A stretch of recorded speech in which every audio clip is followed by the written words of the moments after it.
I have to level with you. By virtue of growing up with 8-bit micros, the whole action RPG thing wasn't something I experienced until I was much, much older. So do I think I missed out? Yeah, I would say so, especially having fallen in love with a few of them in more recent times. It has, of course, gotten me thinking about what were things like on the 8-bit micros. Whilst the catalogues don't offer a large number of them, there's certainly a few interesting ones out there. One of those I've been sort of curious about for some time is Epyx's gateway to Apshai. So it's time to dive into this one and try to bust this gateway open.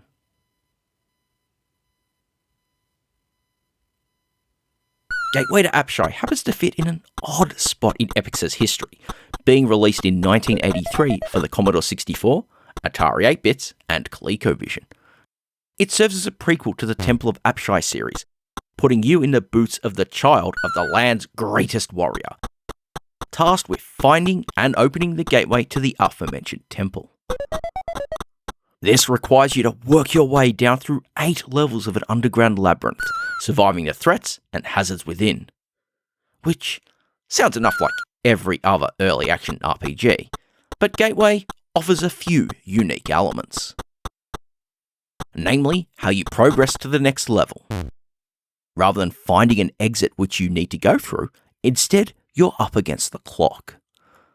You're given around 6.5 minutes to explore each level, and once that runs out, you'll be whisked away down onto the next. Should you find yourself in a position where you've done all the exploring you can, but still got time remaining on the clock, you are free to jump down to the next level yourself. Regardless of how you choose to exit a level, you've got a random chance of earning a bonus to one of your stats before starting the next.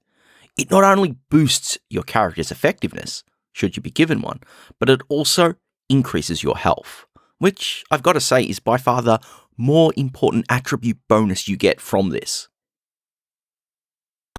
8 levels to explore may not seem like a lot at first, but it's just the surface of how surprisingly expansive Gateway to Apshai is. Prior to starting each one, you're prompted for which dungeon to choose. The game offers up 16 of them, and you're not locked into which dungeon you progress through as you descend further down. These are all ordered by difficulty, so higher numbers obviously provide a tougher challenge to the player. I really appreciate how this allows players to go for a level of challenge they're ready for. It's also a great setup for longevity, but this hard work is almost undone by its controls.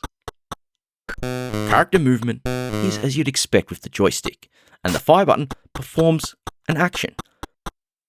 What action that is depends on which mode you're in.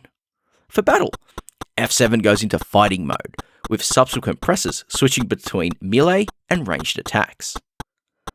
Your available actions are cycled through with F5. These cover opening doors, searching for traps, and checking up on your status. It's also how you can move to the next level, should you wish to do so. Finally, F3 cycles through your inventory, letting you equip new weapons or armor, consume potions or salves, but it also lets you cast magic. So all of this makes for a mostly traditional setup, outside the selectable dungeons of course. You'll find it also plays as you'd expect. Spawn into a level and start exploring. Exploration is key because you want to be finding as many items as you can. The main reason is simply because you need them to survive. Whether it's finding healing potions or salves, maps which reveal an entire level's layout, or amulets which boost your stats, each of these will help you survive what's found in the labyrinth. Then there's the loot. That wondrous loot. Granted, it's only there for score, which is really only for bragging rights once you reach the end of the game. But still, it's worth finding as much of it as you can, especially because it kind of helps break up the monotony of exploration. Something else which also breaks that up are the hazards. Being diligent as you walk and explore isn't quite enough, as sometimes you might just find yourself running into a trap if you're moving about blindly.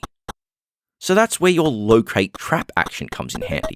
When used, you'll briefly see the locations of traps in the current room, whether freestanding or hiding under a chest, allowing you to avoid a nasty surprise in wait. If you happen to trigger a trap, most will take some health off you, though you'll also need to be wary of the teleport traps, which spirit you away to a random corner of the level, along with freeze traps, which hold you in place for a brief period of time. But there's a bigger threat, the denizens of the Labyrinth. Sadly, taking them on in battle is only good for clearing your way through, as you won't get any points or other bonuses for vanquishing them. In fact, I'd go as far to say that they're a hazard that is probably worth learning to avoid rather than engaging. But you can't always outrun them, so combat may be inevitable. When it comes to fighting back, you've got the choice of melee or ranged attacks. You start out armed with a dagger and can find more dangerous blades as you progress through the game. For taking on the enemies at range, you'll need to find a bow and arrows. Whilst these are better at dishing out the damage than your melee weapons, the trade-off is that they're tough to find. Well, at least finding those sweet arrows is, as finding a bow lying around isn't too hard in comparison. So you can see why, as much as I prefer using them, they were only something I could use sparingly, especially as I got further into the game. A large part of the challenge with using your melee attacks is generally how imprecise they felt to me. You might think the animation of your weapon swing is for show, but oh no, it's where your attack will actually land, landing with pixel-precise accuracy. I found this kind of irritating because there's no blocking of enemy sprites, so they'll move right over your character and continue to dish out damage as they do so. All whilst you're trying to attack to no avail, because when you attack, you're frozen in place. And all of this can quickly sap your health if you're not careful. Death, thankfully, isn't as catastrophic as it might be in other such games, as rather than ending it outright after a single death, you'll be sent back to the start of the stage to try again, but at the cost of one of your 5 lives. Though the level itself isn't reset, your view of it is, and so you'll need to get exploring again to get back to where you were before you happen to die. Now this highlights one of the core design issues of the game for me, that things can get kind of dull, rather quickly in fact. Though Gateway to Apshai is built on a limited amount of procedural generation, most of this really applies for where items and traps are placed in the levels themselves. The base level structure is consistent from game to game. Something else for me is that combat can eat up a lot of your valuable time, especially if you've not been fortunate enough to find any weapon upgrades during your run. In fact, I found if you ended up in such a position, getting past level 3 or 4 would be all but impossible. So though this type of randomization is par for the course with Rogue and the many games inspired by it, it kind of hits rather differently for a more conventional action game, especially when you don't really have the tactical options in order to outsmart your enemies. Which is why when it comes down to it, I find that I have some very conflicted feelings about Gateway to Apshai. It's certainly an interesting game, especially historically, being that it was released during the period when Epyx was moving away from its early days as automated systems. It feels like it's a game meant to bridge things between the early days of the company with games like the original Temple of Apshai and the many sequels and expansion packs built on top of that engine, to the more action-focused fare which they became known for, which includes classics like Impossible Mission. What helps cement this for me is when you see that it was designed by the Connolly Group, who just happens to be a firm founded by Jim Connolly, one of the original co-founders of Automated Systems, who left during this period of transition. And Yeah, it's a lofty goal to try and bridge such a wide gulf in audiences, and I appreciate what it was trying to do. But honestly, that as impressive as it was by 1983 standards, I feel it certainly missed the mark then, and now, close to 40 years later, I think that's an even bigger miss.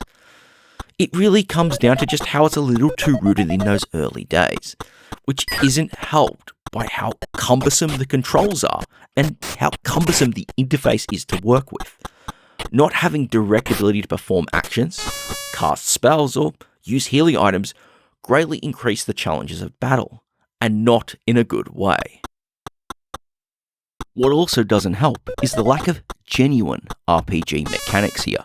Sure, your character does possess attributes, but when they can be only boosted at random between levels, it's hard to feel like you're consistently becoming more powerful as you venture further into the game. Something which isn't helped by the effect of said boosts not being immediately apparent, outside of your increased health, of course. It's a shame to me, as otherwise I feel it makes some great steps forward in trying to establish what an action RPG could be, and it's also very unique for what players of the time may have wanted or expected, especially from this publisher. But really, it's also going to be something that you should kind of expect for yourself when you choose to dive into old games you've never really experienced. There are times where you're going to go exploring to check out a game you've always been curious about and gotten something which, well, and truly blew your expectations away. Other times, you'll find a game which offers some promise, but has a few too many flaws to make it one you kind of don't really want to go back to. But of course, no matter what it is, you should always be appreciative of the chance to check it out.